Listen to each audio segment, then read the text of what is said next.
لیکن عقیدے خراب ہو گئے ان نیم خواندہ خطباء نے، علماء نے، نام نہاد علماء نے، درباری چمچوں نے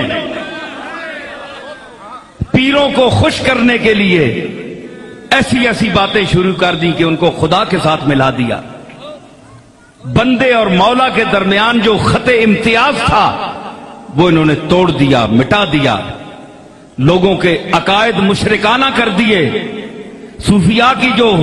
اچھی تعلیم اور خالص پیور تعلیم تھی اس میں ملاوٹ کر دی اپنے عقیدوں کی۔ اس لیے